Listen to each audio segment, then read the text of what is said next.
പോകുകയാണ്. അപ്പൊ മുയൽ ഓടിപ്പോയി. എന്നിട്ട്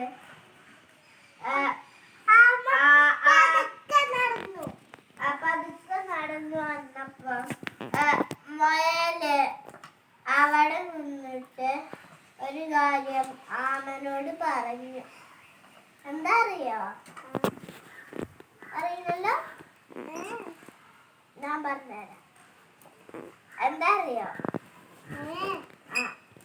അത് മുയല് ആമനോട് പറഞ്ഞു,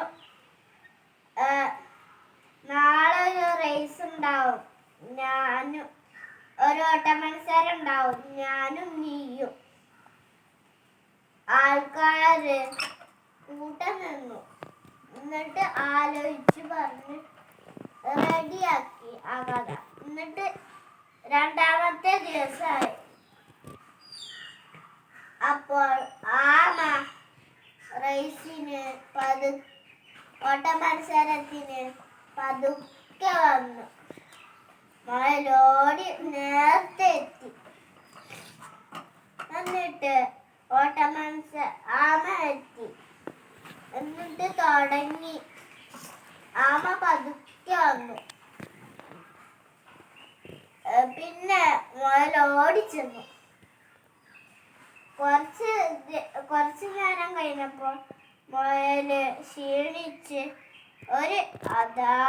മുയല് പറഞ്ഞു, അതാ ഒരു മരം, അതിന്റെ അടിയിൽ കുറെ ക്യാരറ്റുകൾ ഉണ്ട്. അങ്ങനെ പറഞ്ഞതിന് ശേഷം ആമ മുയൽ വിശ്രമിക്കാൻ എത്തി. അവിടെ വിശ്രമിച്ച്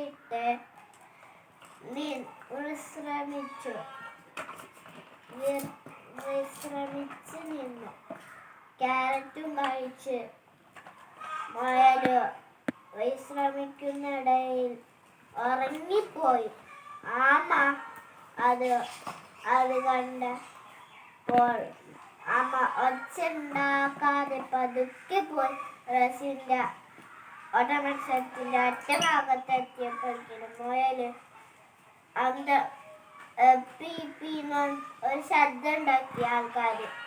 എന്നിട്ട് മുയൽ കേട്ടിട്ട് ആമ പോയോ നോക്കി നോക്കാം. അങ്ങനെ പറഞ്ഞിട്ട് പോയി നോക്കി. ആമനെ കാണാനില്ല. എന്നിട്ട് മുയൽ ഓടിച്ചെന്നു. ലാസ്റ്റ് മുയൽ കുഴങ്ങി അവിടെ ആ ഭാഗത്തിന്റെ അപ്പുറത്തെ എത്തുന്ന മുമ്പ് കുഴങ്ങി. എന്നിട്ട് ലാസ്റ്റ് ആമ പതുക്കെ നടക്കുന്നത്. അപ്പൊ ആമക്ക് നല്ല ശക്തിയൊക്കെ ഉണ്ട്. അപ്പൊ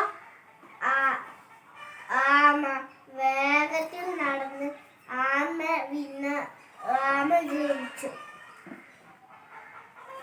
കുട്ടികളെ, ഈ കഥയിൽ നിന്നും വല്ലതും മനസ്സിലായോ? കുട്ടിക്ക് എന്താ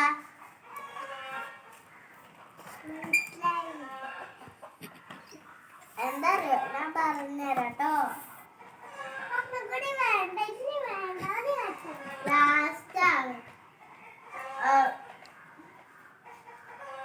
ലാസ്റ്റ് എന്താ അറിയോ? ഓടിച്ചെന്ന് കഴിഞ്ഞാൽ നിങ്ങൾ